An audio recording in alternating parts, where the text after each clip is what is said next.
All right, we're off to a rocky start here on Cocktails and Crime Analysis, but we are ready to roll and talk about the IACA Conference. It's just a few weeks away in Las Vegas, but before we get into all of that, we're going to tackle the real question.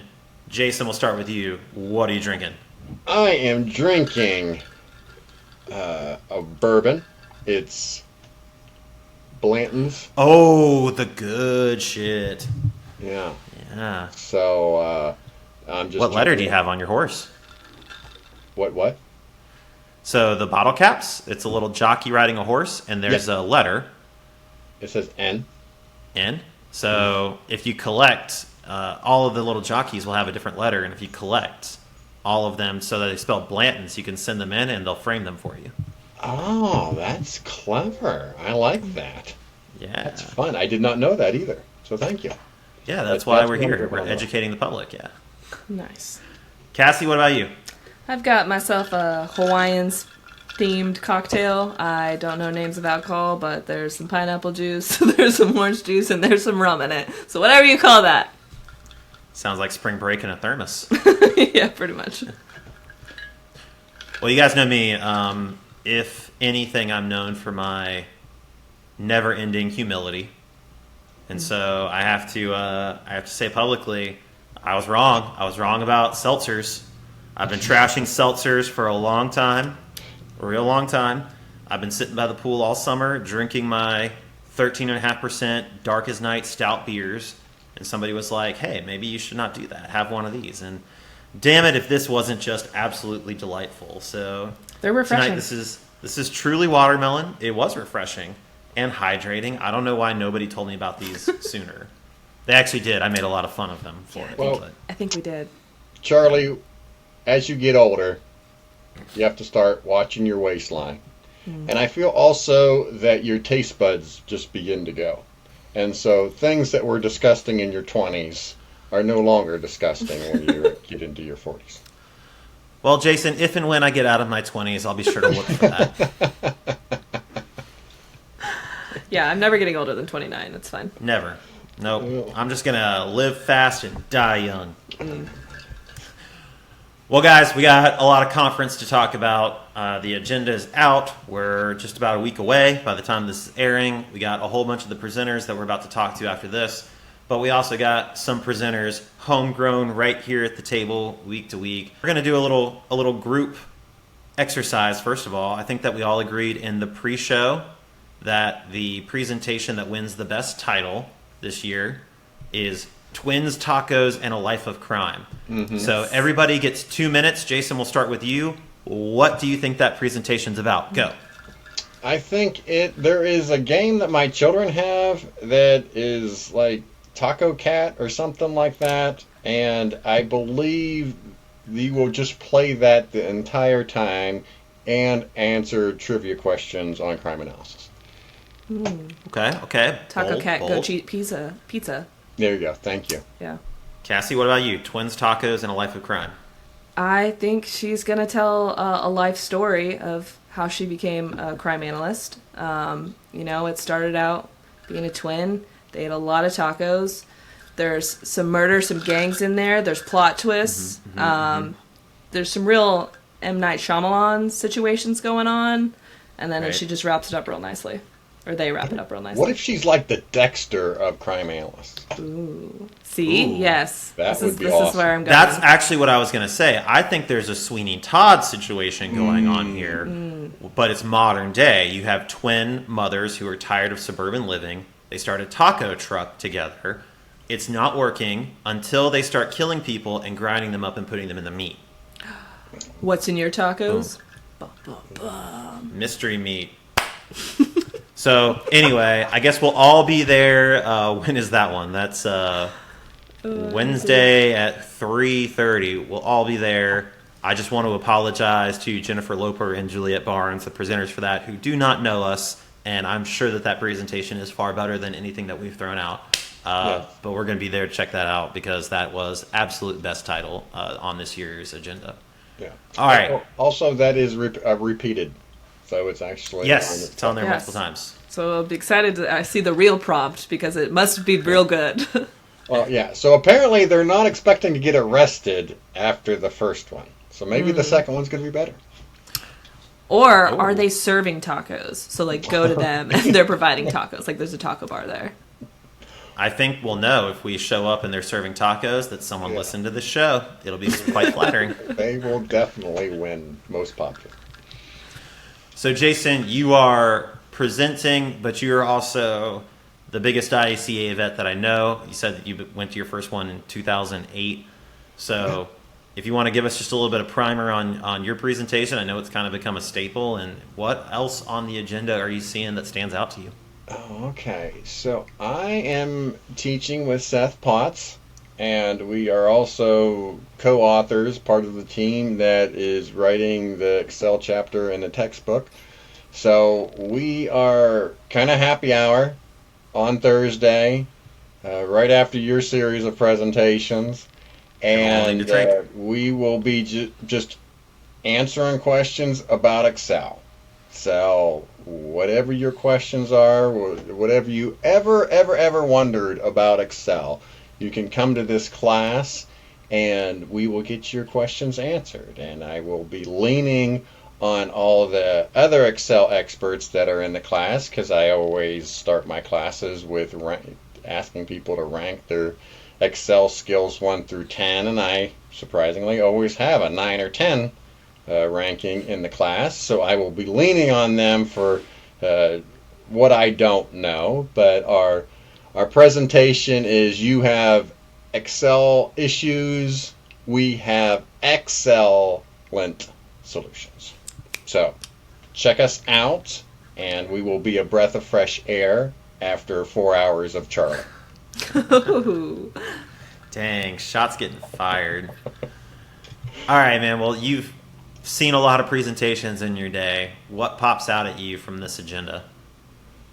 Oh, I'm actually, unless I missed it, I don't really see that much on OSINT. I mean, I know they have the OSINT party there, but it's probably what's not there, because usually you see the same things each and every year. Certain things become a hot topic. OSINT is one of them that you see a lot of, and then you see a lot of dark web and predictive analysis, and I see Chat GPT is on there, so that doesn't surprise me that that's on there. And then you have the staple, which is the Esri team all day, every day, teaching GIS. So if you use ArcGIS a lot, I highly recommend sitting in a session or two with Chris Delaney and friends. And so I think other than that, I mean, it's probably the biggest surprise of what's not there. I'm willing to bet there's a human trafficking presentation that Abigail White's doing, and then I know Aiden Daly does Lifehack 2.0. What happens in Vegas may not stay in Vegas. We'll have them on a little bit later so we can ask, but I'm willing to bet that some of those presentations that are a little bit more, maybe you call them scenario-based, probably delve into OSINT a little bit. At least I would think they would. Yeah. So. Well, Cassie, this is your first time presenting at IACA, yeah? Yes, it is. Yeah. And Why'd you first time choose going to IACA, right? Yes. So why this topic? What is your topic, and what was the inspiration? So the topic is leadership, giving analysts a seat at the table. And part of the inspiration came from a conversation actually with me and Jason when he interviewed me for Analyst Talk, talking about soft skills. And leadership is something that's always been a passion of mine. My master's is in an MPA with a concentration in ethical leadership, so I've read a ridiculous amount of leadership articles and books, and I've worked for several agencies. I've seen good leaders, and I've seen some really bad ones.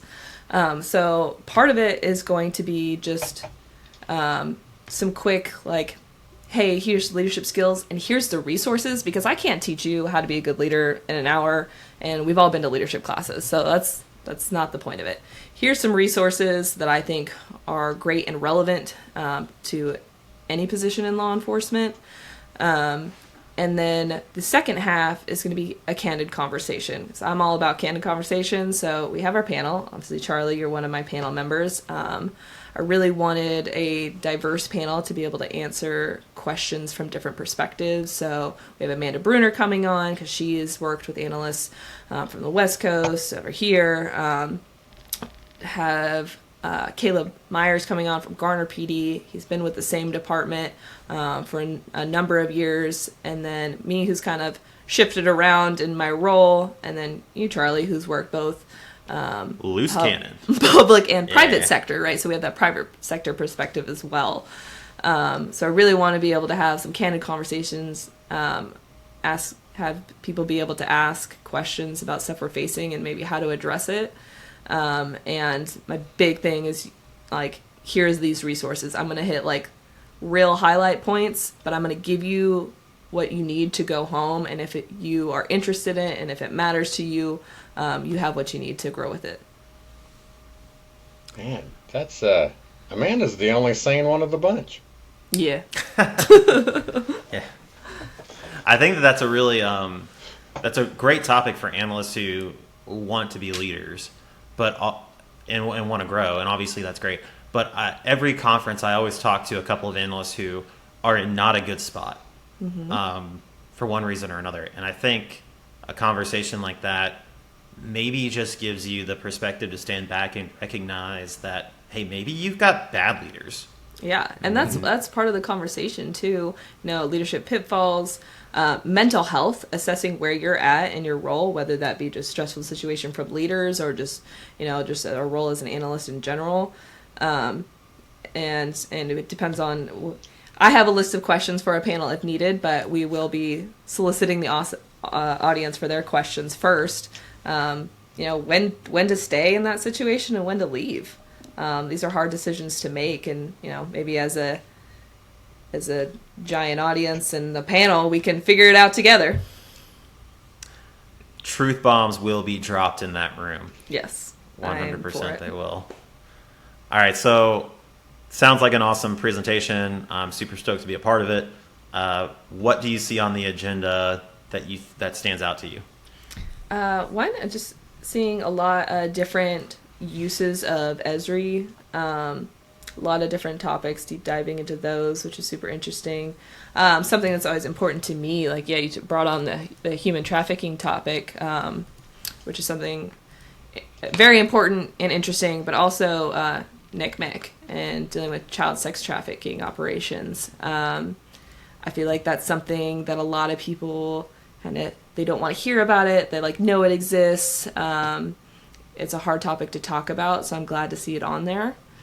Honestly, I sat down earlier this week and was trying to figure out which classes I'm going to go to, and I still have some real hard decisions to make where there's several sessions where I'm I want to be in two places at once and I just physically can't. Yeah. All right, Charley. Charley, you're all over this thing, so I don't even. We're going to spend the next half hour just talking about all your presentations. To be real honest with you, I'm mostly just supporting in all the presentations that I do this year. Danielle Martell had a conversation with me after last year. We did a presentation on money laundering, and her feedback to me was, it was great, but we really wish you had gone longer. And I was like, well, what do you mean? You're the guys who schedule these slots for an hour. And she's like, well, you can request more time. And I was like, I've never known that was an option. And so we started talking about Power BI this year, and I had two requests. I said, well, we need more than an hour if we're going to actually, Jason, like you say, do real training. Take you from absolute zero, I know nothing about Power BI, to I can go to my department and I can sit down and I can make dashboards that are useful and make my life better. I need more time. And my second thing was, I don't want to present at the same time as Mike frickin' Winslow, because I'm absolutely sick every year. I do these technical presentations, and I just watch the people crowd into his room, and then there's 2 or 3 nerdy dudes in the front of my room. This is not a joke. We were at the same it wasn't IACA, but we were at the same conference a couple of years ago, and there were he was presenting at the same time, and there were 6 people in my room. Oh, and the rest of them were at Mike Winslow's, and I started my presentation off by saying, yeah, thank you guys for being here, especially, when Mike Winslow's doing his serial murder or serial predator presentation next door or whatever. It means a lot. And the girl in the front row was like, oh, that presentation's at this time? I didn't know that. And she got up and left. And I was like, I'm never presenting at the same time as that guy ever again. So IACA met my demands. Oh, man. We are doing 4 hours on Power BI. I'm really excited about that. If you have absolutely no BI experience, you've never used it before, we'll start from absolute zero, and we'll take you through everything you need to know to start doing stuff on production. Mm-hmm. But I'm really stoked about transforming your agency into a regional hub. It's going to talk about some work that I did with Amanda Bruner as part of the Crime Analyst in Residence program. The Blacksburg Police Department, which is not a big police department, they have one analyst. They've basically automated a whole bunch of tools, Power BI being one, and they've connected all of these tools to 6 or 7 surrounding agencies' RMS systems. And so now their analyst can essentially work as the analyst for all of those surrounding agencies.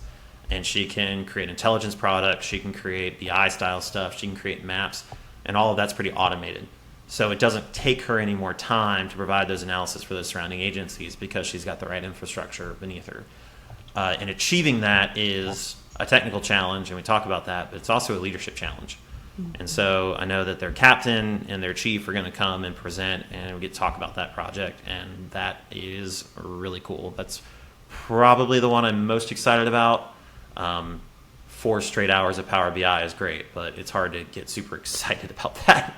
And then the one that stood out to me that I thought was really cool, where is it?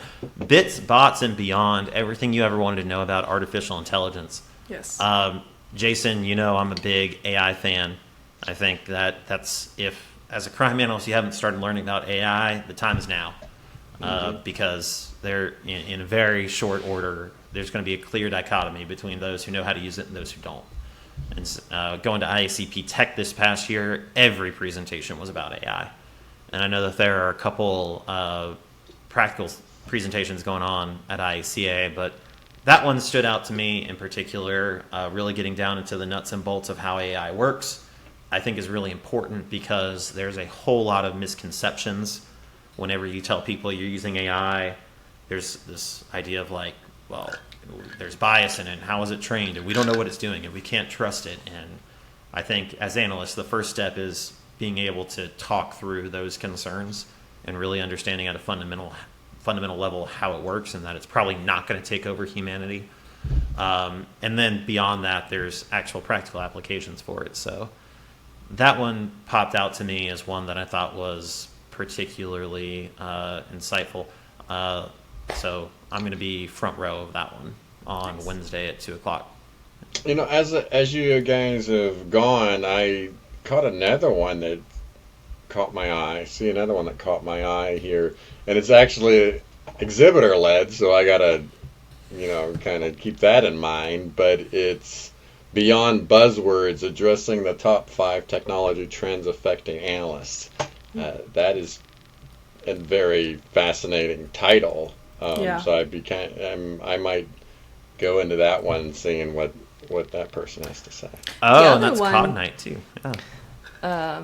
That I was really looking at, the Snapchat warrants. I don't know if either of you have dealt with Snapchat warrant returns, but they give you back garbage, and it's not in and a lot of it any chronological order. Like, they give you the chats, but then it's like the first row of data will be like February of 2018, and the next line is like yesterday, and then 2017, and you're like, what? And the date part, like, you have to completely like rearrange and format this Excel to get any kind of readable format of conversations. So interested to see, and that doesn't include the pictures. That's a separate file. So I'll also point out for analysts who want to work with link charts, but you can't afford the, $9,000 a year for I2 now or something like that. TJ Sweet, who is my absolute frickin' boy, one of my favorite people in the entire world, is doing on Tuesday 11:30 to 12:30, so prime slot. using Node Excel to identify actionable intelligence insights. Node Excel is a link charting program, and it is totally free, and it's just a plugin for Microsoft Excel. And TJ's a great presenter. I've seen his presentation. It's he's fun. phenomenal. So even though it's something technical, like it'll be a great presentation. Now, that is an absolute stacked time slot because at the same time, Aiden Daly's presenting Lifehack 2.0. That's a great presentation. I got to see part of it. And Corey Haberman and Tony Aru are doing research findings from Hamilton County. So See, you got some decisions to make on that time slot. But Node Excel, if you're trying to get into link analysis, that's the class that I would be in. Cool. Well, guys, we got a whole bunch of people who are waiting to talk to us. We got a couple of interviews with presenters. They're going to have their opportunity to come up and pitch to the broader audience why they should take that time and go to their presentation instead of others. There might even be a little bit of smack talk involved. Here's hoping. So stay tuned. And next up is Abigail White. All right, and we're back with Abigail White. Abigail is going to be presenting on human trafficking, not just for large agencies, also for small agencies as well. Abigail, what are you drinking? I'm drinking Bold Rock. This is Virginia's own. It's hard cider. It's dry hopped hard cider. I have no idea what that means. I just drink what I like, and I like this. So it tastes a little bit like an IPA and a cider at the same time? I think so. Yes, that sounds right. Yeah, that's my uneducated opinion. So Abigail, you're kind of like the superstar out of the group of people that we're talking to because not only are you presenting at IACA, but you are presenting your subject matter twice, Wednesday and Thursday, once right before lunch and once right after lunch. So you have got like the prime time slots both days. So what was the inspiration to do this presentation? The inspiration for this presentation was really, I think one particular day I came into the office and like all good crime analysts, you're supposed to like read reports. And so I was like, I'm going to be a good little crime analyst. I'm going to read the reports. And I read one and one of our new officers wrote, all of these things that I saw on this call had earmarks of sex trafficking. And I was like, well, he's crazy and he's new because we don't have sex trafficking here. So that explains it. And I asked him about it later, and he's like actually articulating to me what he saw. And I was like, you're kidding. We do have sex trafficking here. That's kind of what got the ball rolling for me. And along the way, I just discovered it's kind of an under-researched, under-taught subject, specifically in small jurisdictions. So, What department are you with? I'm with Campbell County Sheriff's Office. It's a little sheriff's office just southwest of Lynchburg. Always joke when I talk to people about it that we are so small that not only have you never heard of us, but we actually have a code type for getting cows out of the road. And we use it. We use it regularly, like daily, weekly. Yeah, that's the important part, that you actively use it. We do. So questions for the human trafficking. How long have you been like kind of deep diving into getting to know the indicators and really making that your passion? I think it's been about a year or two since I read that report, and it was a pretty fast downhill slide, if you want to call it that, after reading that report. I kind of got sucked in pretty fast just to the research and to the intelligence side of those operations. So for you in your jurisdiction, the trafficking, are these all locals or are these folks that are being trafficked not from the area? It's very much a mix of both.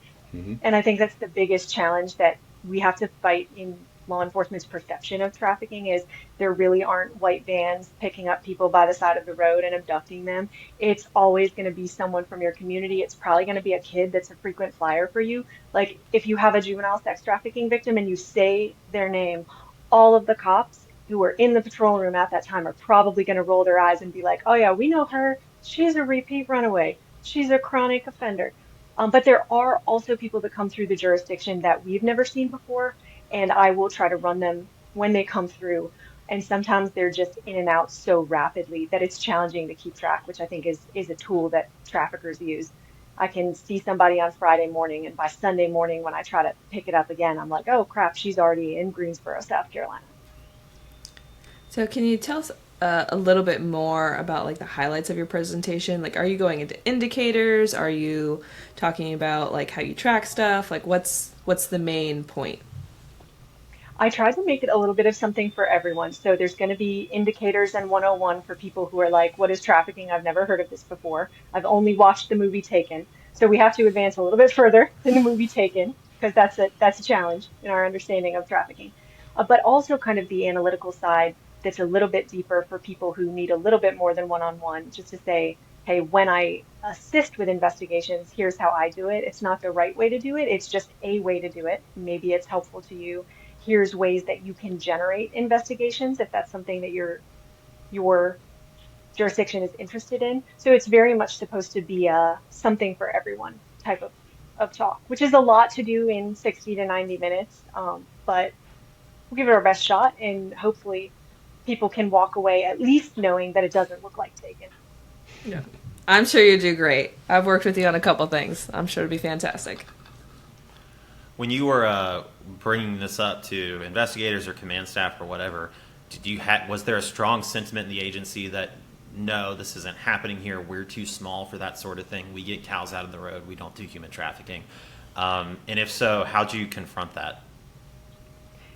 That is a really big challenge for a lot of agencies, and I think for agencies in my area that can be very true.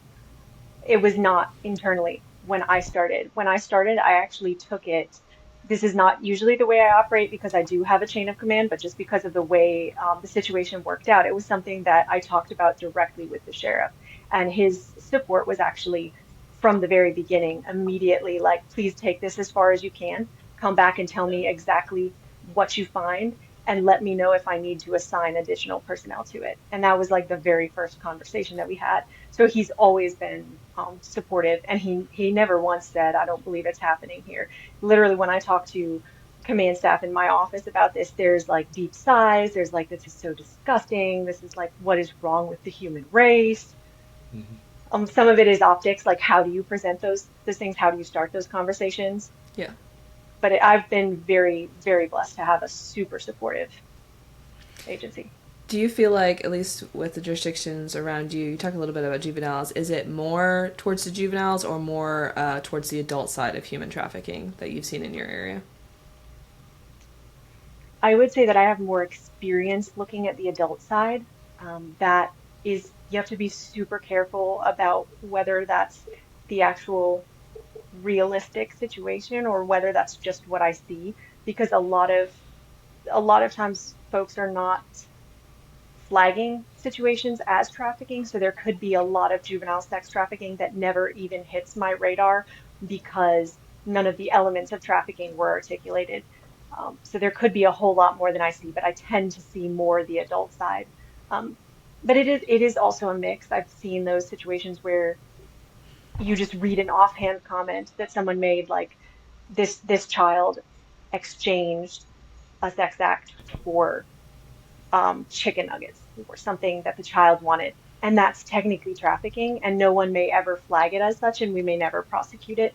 But if we were going to do stats, like that's a heck ton of sex trafficking happening in potentially anyone's jurisdiction. We talk about that indicator right there of that need just for food. Yes. Yeah, talk about a vulnerable situation. Yeah, absolutely. Vulnerability, food, needing a place to stay. So, like Charlie said, you're before and after lunch. So, how graphic is your presentation? It's I would say tame, but then what I have learned is that sometimes when you get into something and you're in it for a while, and Cassie, you can probably attest to this, you're like, oh, this is really tame, and then you're just briefing your patrol officers on it, and you're like, oh my gosh, is he gonna puke? And you're like, I might have gone too far here. So I would have said it was not super graphic. I will tell you afterwards if people puke and are like, that was actually super graphic. That's I think that's to an just put a indicator of a good presentation. Just put a caveat at the so. beginning, no matter what, is what I've learned, because it definitely, the UCAC last year had, like, what we thought, again, was very tame, and one younger student was a little caught off guard by some of the women scantily dressed. Oh So, gosh. Okay. You just never know who's in your audience, you know. Keep that content warning. I know one of the things that always kind of drives me up a wall about presentations is when, especially ones that are kind of like Intel focused, is you go and they talk about human trafficking or murder or whatever, something that draws you in, and then they show what they did and they use this big, fancy, proprietary, super expensive tool that kind of did the thing for them. I'm guessing that in Campbell County, Virginia, you guys aren't working with $1 million software budget or something. But at any point, are there tools that you talk about in the class? Are there little snippets that analysts can see and actually take home and actually do some of that stuff inside their own department? I'm a sucker for handing out like every tool I've ever used that's been useful to an investigation. So yeah, for me, it's like I love to present a with the qualification that this is just what works for me. This is not the only right way to do it, or even the best way to do it. This is just what has worked. I'll give like an actual list of like, hey, I use this tool to run down these things. I use this tool to run down these things. And we're super fortunate to have some nonprofit sector partners that make certain tools available to us that are available to small jurisdictions and large jurisdictions equally. But primarily, it's like the run of the mill. Like you're going to see Excel, you're going to see Word, all of our favorite tools that anyone can afford. So, Abigail, are you the type of person that is above a little bit of fighting words, a little bit of trash talk? Please tell me you're not. There's absolutely some fighting words and some trash talk in my presentation. So, well, that's awesome because I'm looking at this schedule and you're presenting the same time as me and Jennifer Satterwhite, Kim Rossmo, some really big names. So, for everyone who's going to go to IACA and is looking as like, man, which of these classes do I go to? What's your elevator pitch for why this is the presentation you can't miss? well, first of all, what you're drinking. That's like, that should be the first indicator that they should not. Yeah. And you didn't even tell me what you're drinking, but all right. It's watermelon Truly. Yeah, I'm taking it easy tonight. Oh. Oh my gosh, watermelon. Yeah, I'm like, it's delightful. I did a whole thing about it earlier. Yeah. I feel like you're gonna have to surrender your analyst card for that. Or like, I might have to give up my Manalyst card. I don't know. Oh gosh.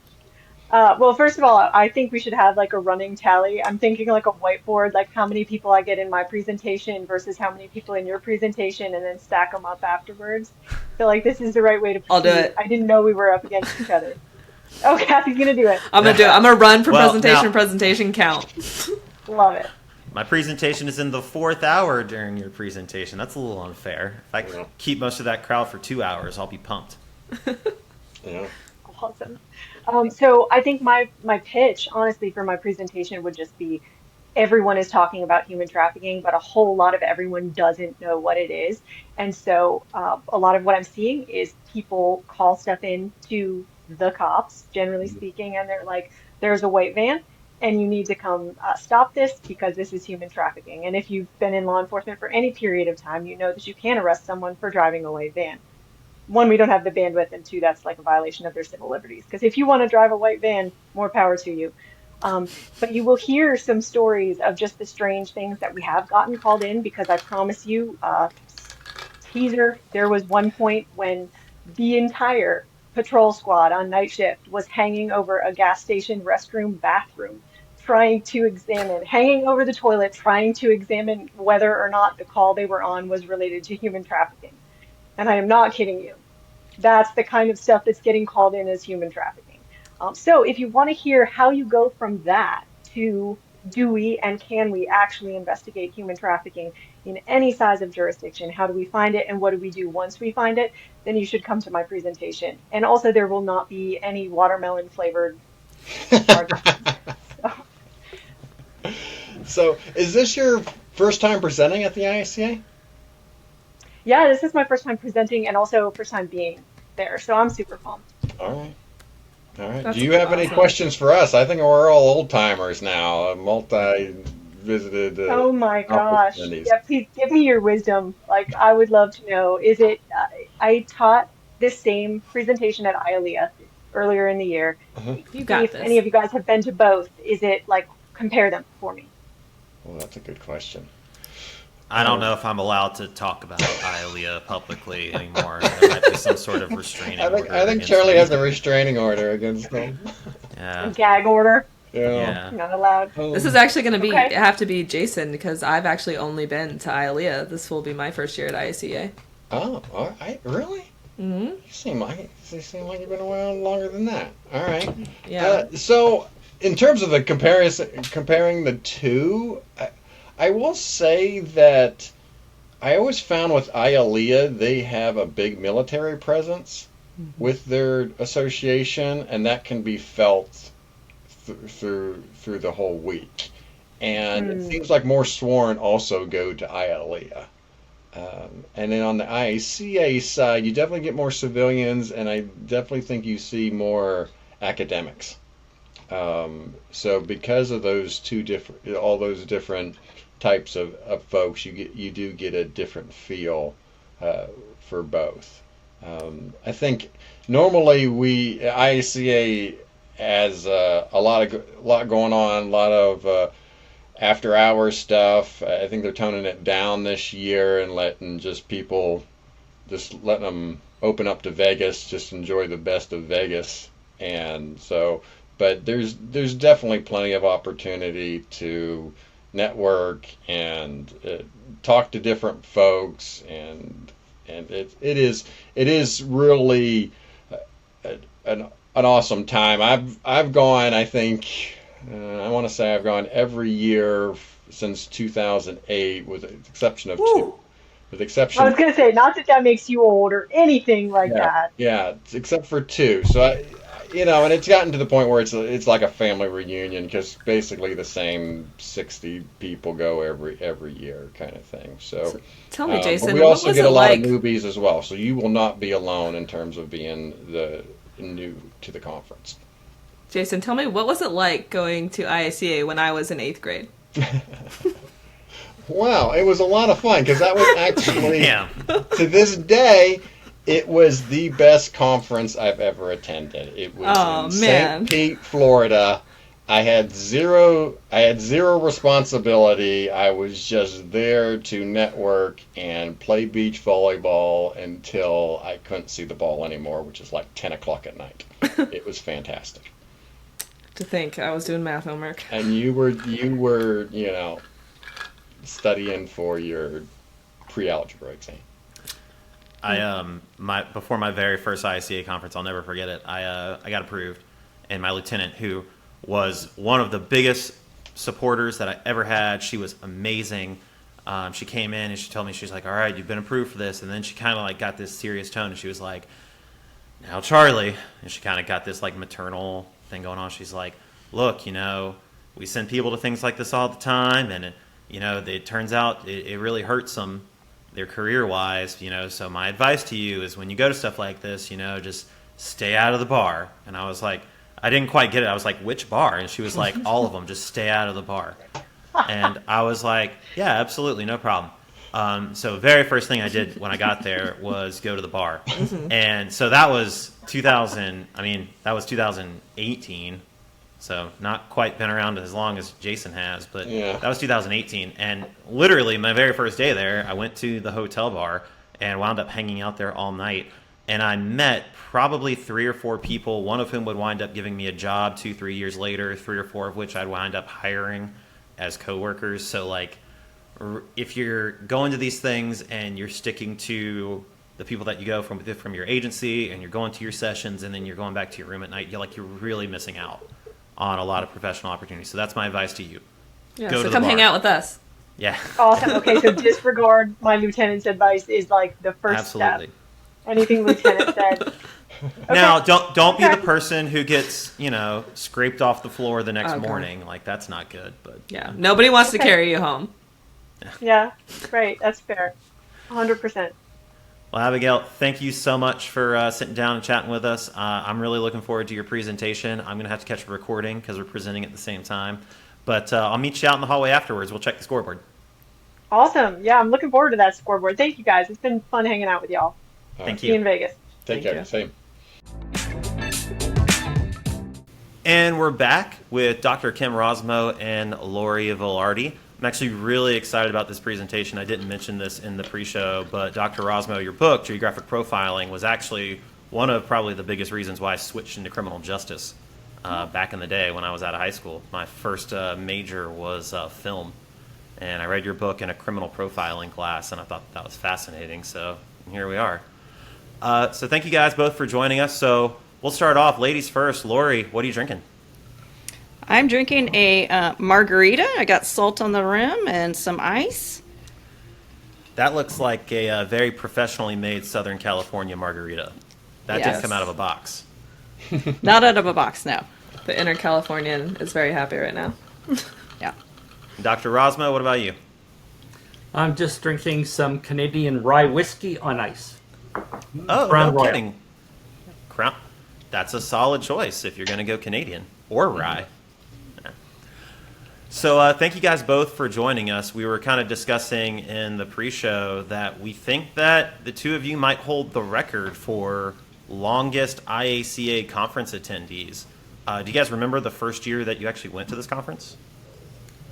I believe for me it was around 1993. And interestingly enough, I was approached by a professor from Lafayette, Louisiana, who talked about a serial rape case they had there that was unsolved, and which eventually crossed my desk and continues to get a lot of attention from everything from true crime studies to being discussed in my book. I do want to mention this very week I'm submitting the final version of my second edition of my book. So it's been 25 years. And there's a lot that has happened since then. And I think it's going to be interesting. The price will be reasonable, and it's going to have a lot of case studies, a lot of applications of geographic profiling. I mean, we got a quarter of a century's worth of stuff, so. I got to cool. commend you because most academics I know will update the version of that book every 6 months. Keep it out of the used rack. Yeah. Or Yeah, the practitioners never update it. It's all about sales, but this is Routledge. They've been very good to work with, and I think that it will be definitely worthwhile. There's probably half of it is brand new content. And Lorie, were you going back in the 90s? I think my first IACA conference was 2001 in Long Beach. So whichever year in the early 2000s that Long Beach was had IACA, that would have been my first conference. Do either of you happen to remember what was that like back then? How many people were showing up? What sort of venue were you at? I mean, I doubt that you were filling up Paris on the Las Vegas Strip back then. Or maybe you were. I don't know. I'm going to guess anywhere from 60 to 120, depending on the location. Most crime analysts, some police officers, a handful of academics. Some very good presentations. I think one of the things that was happening then is, you had reasonable prices for desktop computers. And that opened up a whole new approach to crime analysis. Also, GIS was starting to come down in price. And so people like Lorie and others who were working tactically were able to actually map things out. So I think those two things, and then maybe a little bit of a realization by scholars that this was an area that needed to be researched. Lorie, what's been the biggest change at the complexion of the conference since 2001? You've also been presenting for a number of years as well, right? Right, yeah. Not in 2001. It was all new. But I would say there's a lot more people, a lot more sessions, and it's definitely a lot more international. Before it was U.S. based, and mostly the people from that particular area. If it was in California, they would pair with the California Crime Analyst Association. And so now it's just much larger with a lot more sessions and better sessions too, because they have a better choice of speakers. I would say the lineup this year is looking pretty solid. We've had the pleasure of speaking with a couple of them tonight. I'm pretty excited about seeing what goes on stage. So the two of you guys, the name of your presentation is Informing Police Search Response in Missing Persons Cases. I'm guessing that there's a nexus with geographic profiling here somewhere? Well, There's there's several case studies we want to cover, and I think we're going to have a lot of time in this particular session. So everything from Lorie's study based in Irvine on people suffering from dementia and other things, elderly getting lost, vulnerable adults, I think is the term, to the research, well, I shouldn't say research, the work I did on the pig farm serial killer, which started off as a bunch of missing women. And what does that really mean? It's easy to look after the fact and say, oh yeah, that was what it was, but what about the start? What can you tell from that? And then finally, Lorie and I did some very interesting work with a fellow in search and rescue person called Tom Mayhood in California, and we analyzed using some of the principles of the geography of crime and GIS on the likely location where Bill Owasco, who's a hiker who had gone missing in Joshua Tree National Park, and where was he? Where could you find his remains? And our prediction actually ended up being quite accurate. So that will be one of the focuses of our presentation. So for those who are unfamiliar with geographic profiling, does it require some sort of really expensive specific tool, or is this something that analysts can actually take back and deploy if they have suitable cases inside their own jurisdictions? Well, you need software from called Rigel. I'm not sure I would call it very expensive now, but there's a number of approaches you can use just thinking geographically about crime. But if you actually wanted to create a probability surface, you're going to need the software, and you're also going to need training. They don't even let you buy the software unless you pass the training program. So for those that are fairly new to the topic, and maybe from your perspective, kind of go into maybe what it's not, maybe some of the odd things that you've heard over the years of, you know, maybe some bad definition of geographic profiling. Well, first of all, I used to have a little silver bullet on my bookcase in my office in the police department, and said, look, you want a silver bullet, that's that, but geographic profiling is not a silver bullet. And then let's recognize it's going to be the investigator, the patrol officer, the analyst, a member of the public that solve a crime. This is just a tool, and it can be very valuable in some situations, works best when combined with other tools. So I think you get, first of all, the overselling, and then the other thing, and this is always funny, you give them a result and they say, oh, well, we knew that. Okay, well, if you knew that, then why were you bothering me? And second of all, why didn't you tell me before? So those are things that are kind of funny. What is not so funny is if you give an accurate analysis and they just file it, which sometimes happens. It's like it's become a checkbox. Okay, I did that, but I'm not actually going to work with it. So one of the things I've learned over the years is when the profile is done, to have a meeting with the investigative team. And then you present the results and you discuss it. And now you've got an investment of time. You can answer their questions. You can hear their ideas because they're on the ground. They know their location better than anyone else. So I think that's key. If we start thinking about things as checkboxes or I did the report and I submitted and it's all done, well, that's not the difference. I always say a geoprofile is nothing but a map on a piece of paper. You've got to turn that into tangible investigative strategies to make a difference.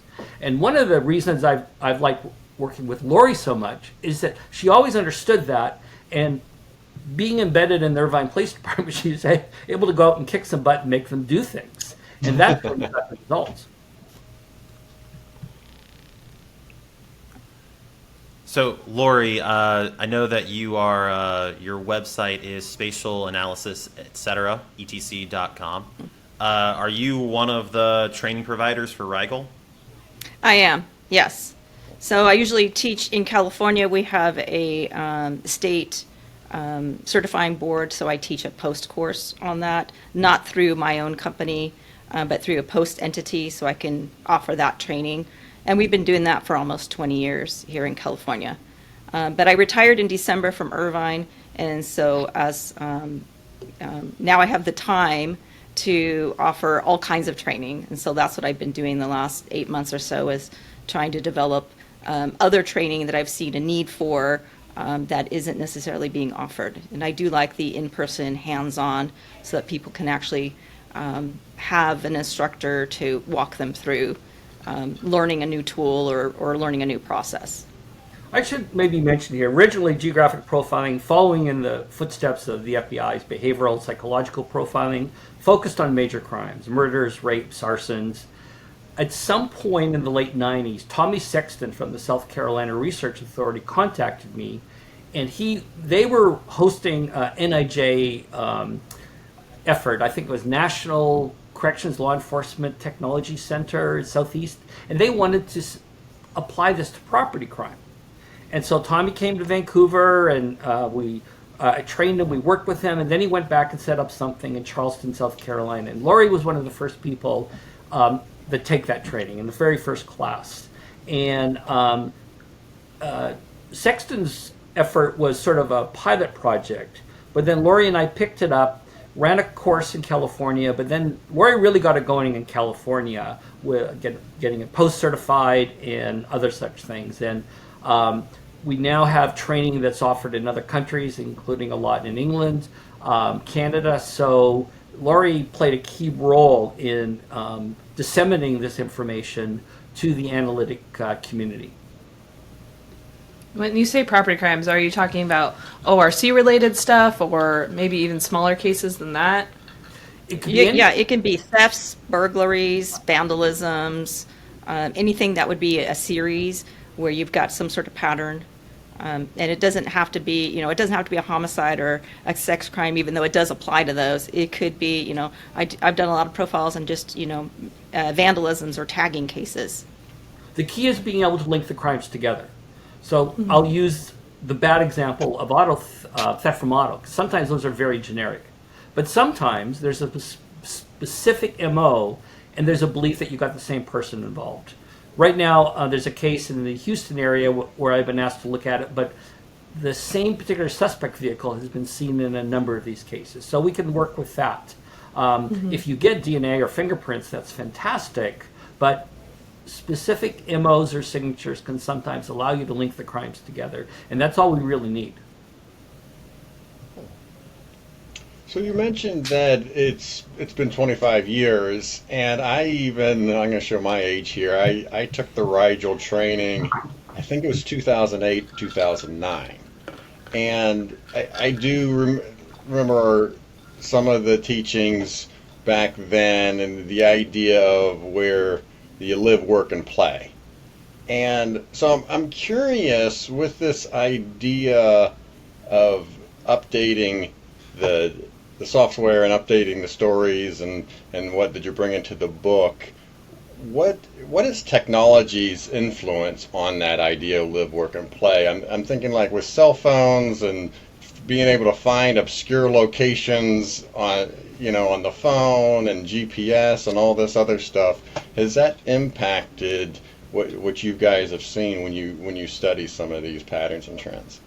Good question. So we've got to remember that 90% of the people are just going to do the same old lazy stuff. The master criminal, is rare. It's not to say that there aren't people that are using specialized techniques to find locations, but usually that's going to be more high-end crimes, because then it becomes worthwhile in terms of the investment. But the other side of that coin is a number of researchers, and I have some really cool figures and images in my book, have used this stuff for research purposes. So we get everything from a general, like, non-criminal person's travel and where he went with his car and what his activity space actually looks like, to using Florida data from their impact program. These are sex offenders on GPS monitoring, electronic GPS monitoring, and they're stupid enough to go commit a new crime, and we can actually see their travel pass and where they went and what they did. And that is fascinating. And there's more and more work like that being done. I was just at a conference in Yerevan, Armenia, and some people from England are really building from the cell phone data and putting together an idea of what these activity spaces look like. But we also have to recognize that some criminals do things that are unique, but some people, not myself, but some people have decided that they could apply this to computer crimes. And so I find that always exciting. I've tried to collect a number of these innovative, novel applications, everything from trying to find the bomb makers in Baghdad to locating the mosquito breeding pools for Cairo malaria cases. And that's, to me, that's a lot of fun putting this stuff together. I'm curious, and with that, with areas that the infrastructure over the last 25 years, the road infrastructure has greatly increased. Like, does that have any kind of effect on, crimes crossing into territories? I've done dashboards like with my department of where our offenders are coming from, and a lot of them come from, right off of a major thoroughfare, whether it be 55 or I-40 or whatnot, but it's, a good 45 minutes away. So I'm curious if research has been done on that. Rory, why don't you talk about your stuff with the organized burglars that you guys track with your cameras? Yeah, so we get a lot of the South American groups coming in and flying in, and they'll work together for a time period. There may be different players. And so, in our county, we try to backtrack, like they'll hit a certain neighborhood that is, affluent or whatever. And so we're not necessarily working with the same people. So it can be tough. It may be some of the same people and different people. But one thing I've done is use geographic profiling to see if there's a pattern. And what's interesting is it's picked out for me in arterial where they seem to cross over frequently. And so we've used that to put up license plate readers. And we've got a number of license plates that we've come across in the past, either belonging to shady rental car companies or other entities. We can upload those as hot lists in the license plate readers, and then it can notify us as one enters into our area. So that's been helpful. We've used geographic profiling in that aspect to identify areas for surveillance or for placement of pull cameras or license plate readers. And, even then we don't necessarily have a link series, but we've probably got, 80% that are linked at least to the same crew. Similarly, I worked a burglary case for the Spanish police. And after the Schengen Treaty with the open borders, they have a lot of Eastern European criminals who are pretty professional. Actually kind of awesome in terms of how good they are. But the typical format for this is a group of them will come in and they'll stay in the same hotel. These hotels are known as being friendly to these individuals. They will then go out and target a number of burglaries. And so we have a short time frame to respond because they're going to move on after a few months or maybe even a few weeks. So you need to do the analysis very quickly. 2, you need to have some intelligence on the likely locations they're going to be at. And so you always want to adopt to what criminals are doing because criminals are always adopting. It's a bit of an arms race. And so far, I'm not sure who's winning, but do our best to try to provide a few more tools that investigators can use. All right, so we got to wrap this up, but we've been having a lot of fun tonight with some of the other presenters, getting them to talk a little smack. You guys are right there in, where are you? You're 2 o'clock on Thursday. 2 o'clock on Thursday, which is a hotly contested hour. Also in that same time period, Jennifer Satterwhite, one of my favorite people, is presenting. Abigail White, who we had on earlier and revoked my man card for drinking a seltzer, is presenting.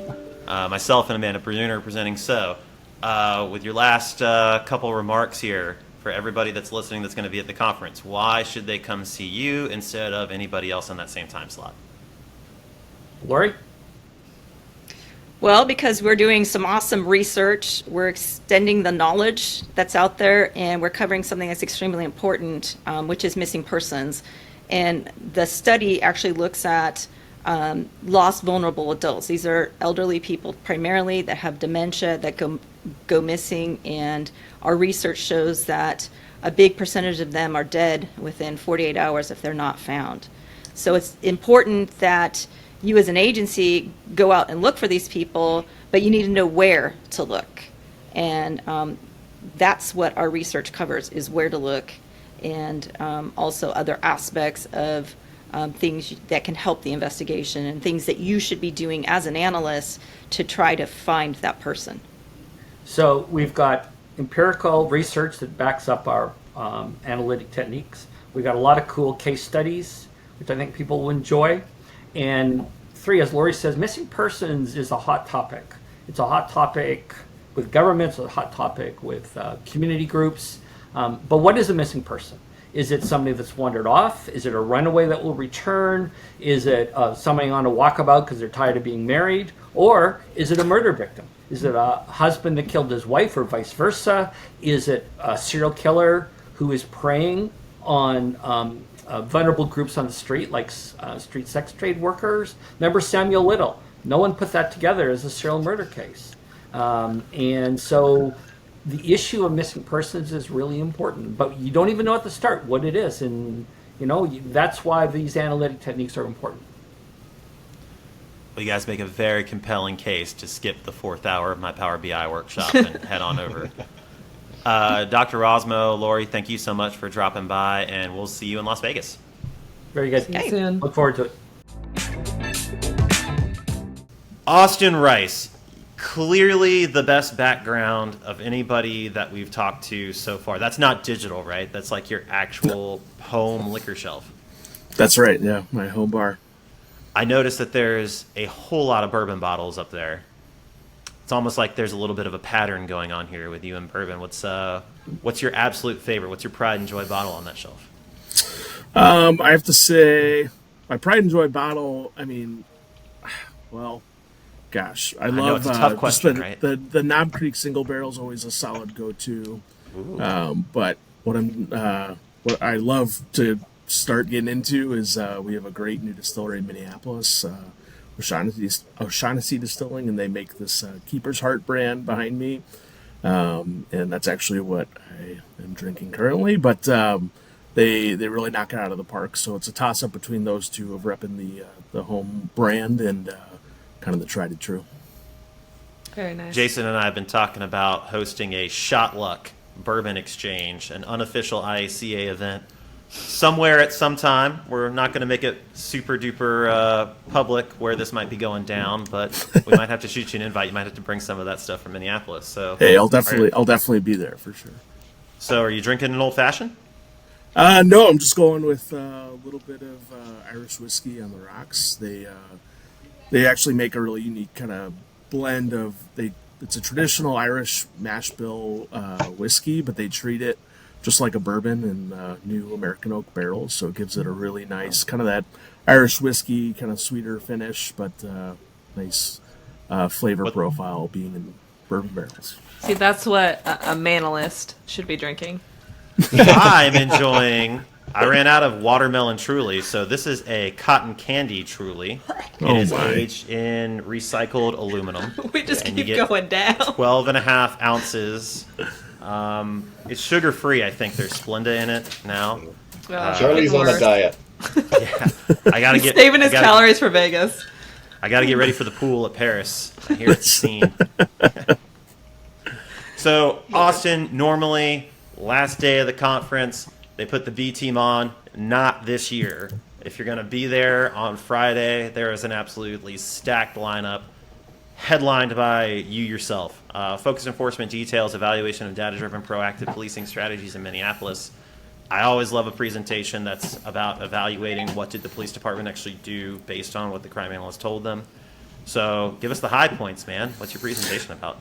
Yeah, I was really happy to be selected to give this, and it's something we've been doing in Minneapolis for a while, but following the murder of George Floyd in 2020 and the mass exodus of a lot of our officers in the years following that. We were authorized at 888 officers, and as of today, we're down to 500, some low 500s, I think. So really, it's about maximizing what you got, right, and being the most efficient with the resources that you have. So a couple years ago, we started to do these focus enforcement details, and it was entirely analyst and data driven, which is remarkable. Really before this, I don't think analysts had all too much pull on the department leadership and tactics and day-to-day operations. And this was something that was essentially entirely driven by our intel and crime analysts.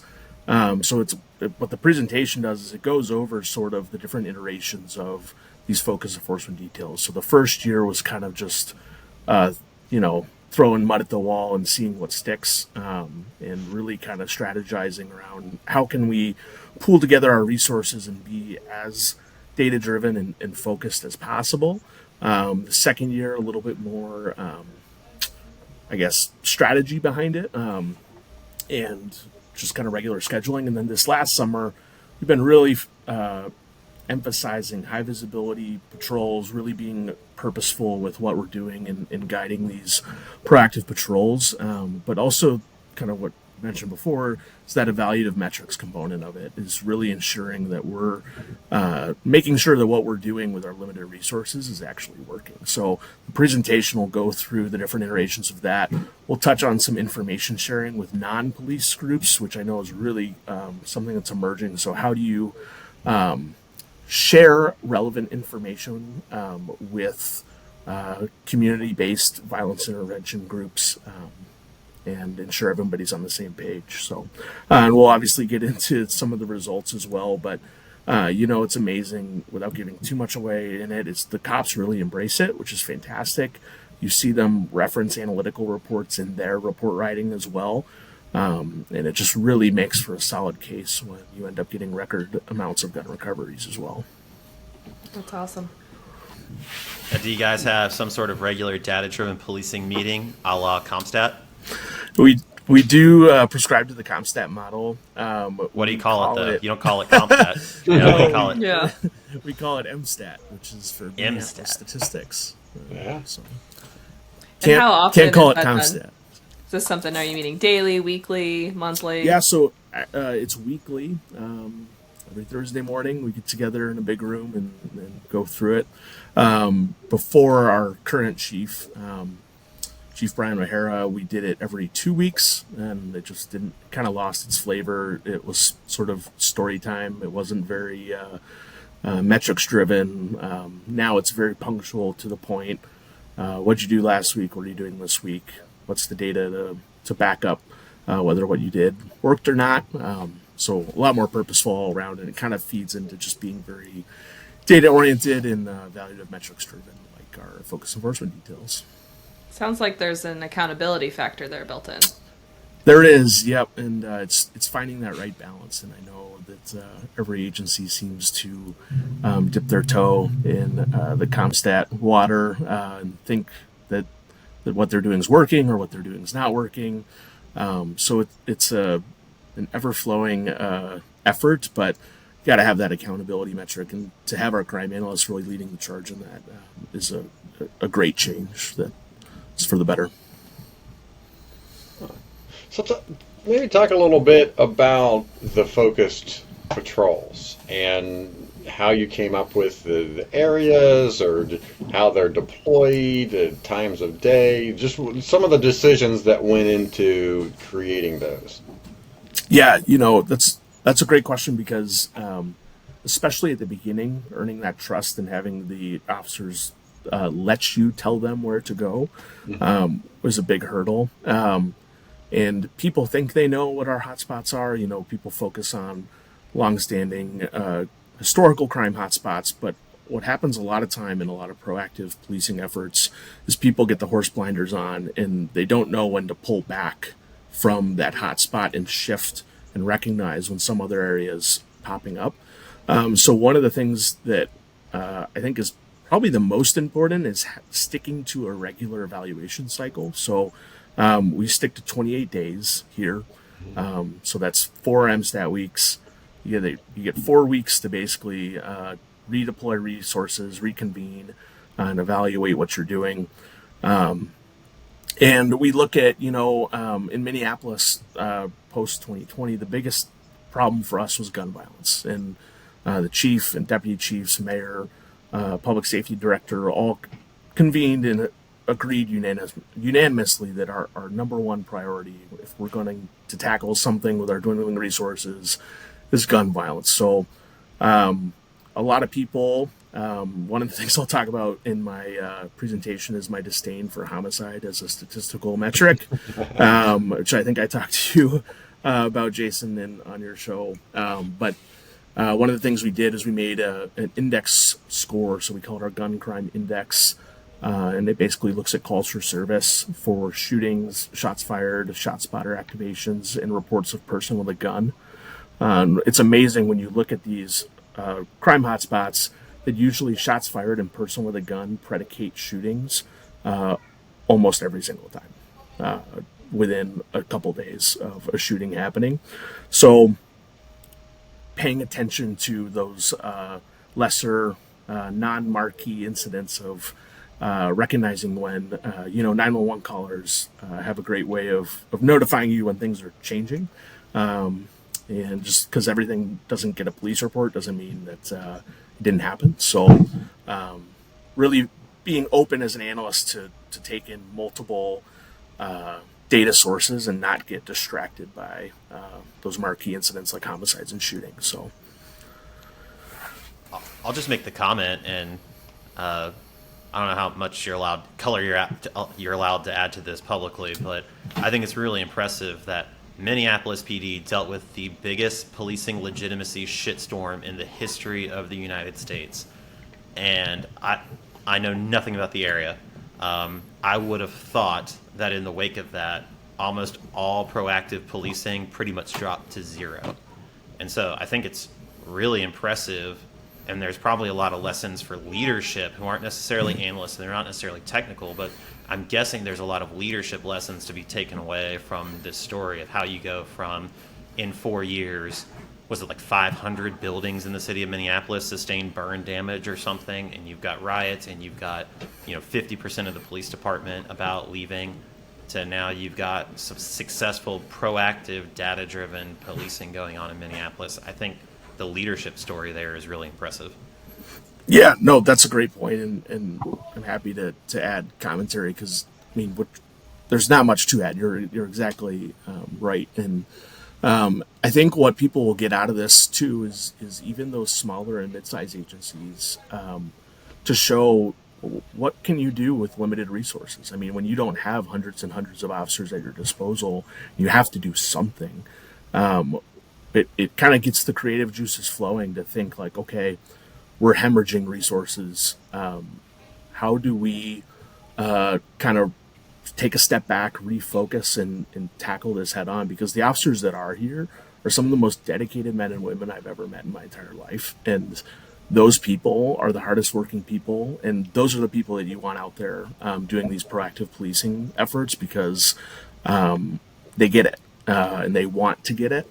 So we obviously had to collapse some investigative units. When you hemorrhage hundreds of people, you just have to get creative about collapsing different units, both in patrol and investigations.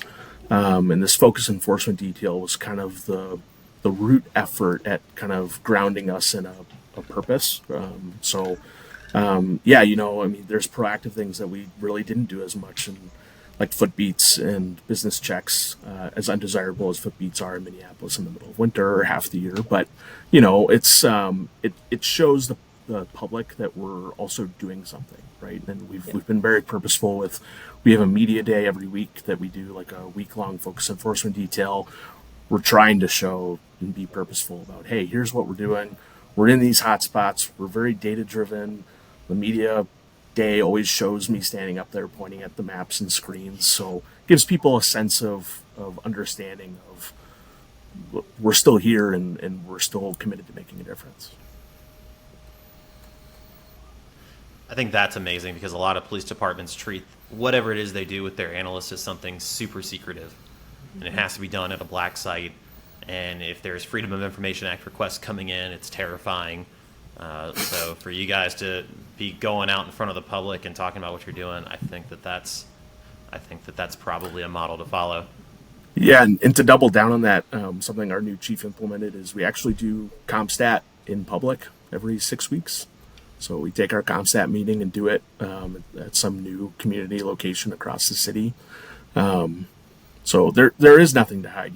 I think we like to think that what we do is this super secret squirrel stuff that we can't talk about with people. But we're privy to do one of the best jobs there is to do, and there's a lot of power in sharing that, and both internally and to our community, and to have something like these focus enforcement details where we can also leverage our partnerships with surrounding agencies. It's great to be able to say that we're doing something to try to make a difference. To everybody that's listening that thinks that sounds crazy, that you're doing CompStat to the public, and they're like, what are you thinking doing that? How many people from the public actually show up to those CompStat meetings from week to week? We get anywhere from 20 to 50, 60. We've had standing room only meetings. Really? And I give the command staff a lot of credit. When it first started, it was kind of the same crowd showing up.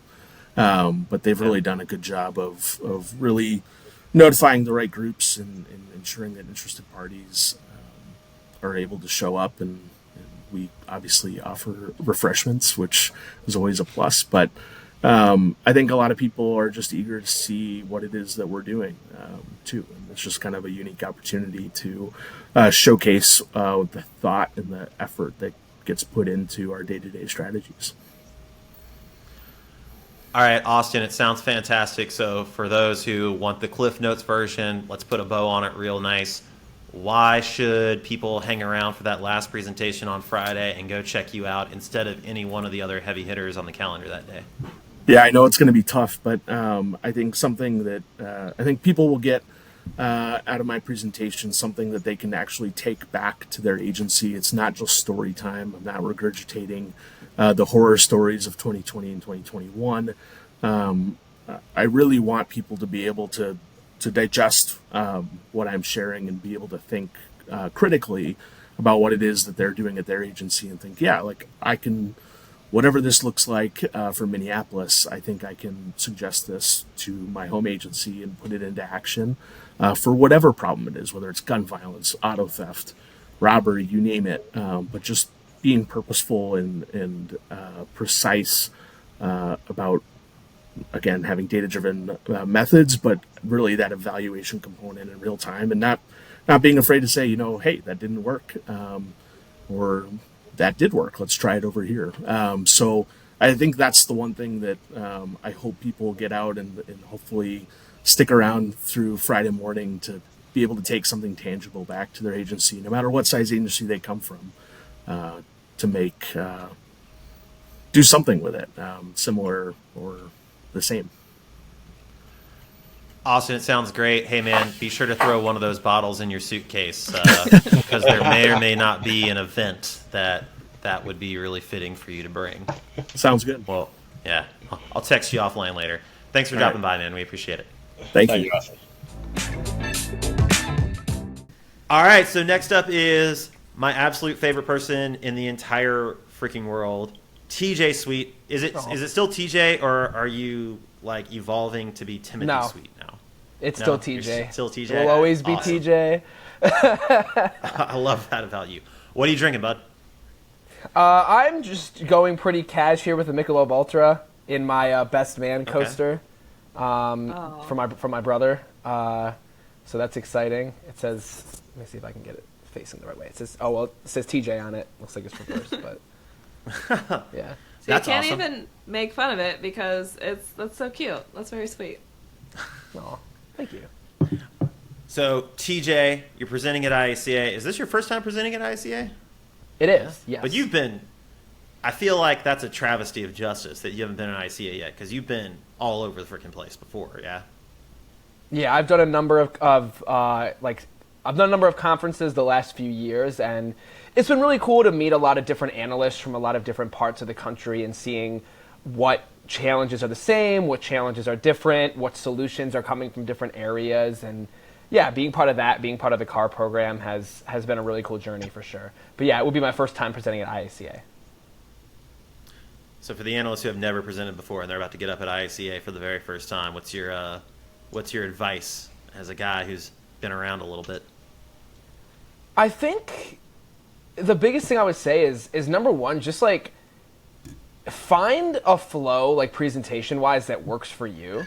I personally don't adhere to like really tight scripts when I present. Like I will run mine through like verbally and we'll get an idea of what sounds well, what flows well. I like to always have a couple of really cool one-liners, or like kind of like, maybe not one-liners, but like sentences or things that will, I think, resonate with the audience. So I would say that. And then I would say just like you deserve to be there. I know for me in like younger, I say this like I'm not 27 years old, but younger parts of my career and less confident parts of my career, I always felt like I didn't have anything to say. Like, what am I really doing there with people who are, Power BI gurus or Microsoft whatever gurus? What am I going to say? And I feel like the thing that I would say to like a younger analyst is that you have a lot to say. Wherever you're coming from, whatever you've experienced, you have a lot to add to the conversation. So I would really encourage you to have confidence in what you're saying. If the people who make those decisions have invited you to the conference, they feel like what you're saying has value. And so you should take confidence in that and walk in that and know that what you're doing is adding value to the field of crime analysis in your presentation. All right, Charlie, sorry, you're off my panel. TJ is now replacing you. What? Sorry, Charlie. He's replacing me? TJ's not a loose cannon. TJ's not a wild card. That was He's a so polished presenter. motivational. That was. I'll try sometimes. Or we'll just I have add my him. moments. Yeah, okay, we'll just add him so you can bring him down. So TJ, can I be strong and wrong? So I want to be confident, but I basically want to just steal everybody else's material. Can I do that? No. No.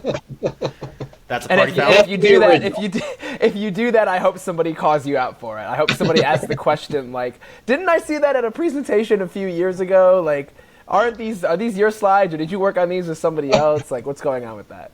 This looks really familiar. Right? I've been to a few conferences where similar things have happened. I've heard the story. We'll see if anything goes down in Vegas this year, I guess. It'll be something fun to watch for. So So be an TJ, original. what the heck are you presenting on? So I'm doing one solo presentation, and I'm doing one with a couple of colleagues of mine. So Amanda Bruner, Caitlin Maloney, and myself are presenting on mapping and different mapping platforms to use. My part is on 3D mapping in Microsoft Excel. And so kind of what I'll be doing is using some of the data that comes with some of the Microsoft Excel, like some of the tutorials they have on 3D mapping, and showing like what that looks like, mapping out crime data, visualizing crime patterns, and kind of, in my scenario, walking through a meeting and like getting more in depth on hotspots. And so the biggest thing that I want to show is how this can be a complement, not necessarily a competitor to ArcGIS Pro. This can be a way to kind of drill into hotspots and really show, here's the hotspot, here might be some repeat locations or some trends that are driving that hotspot.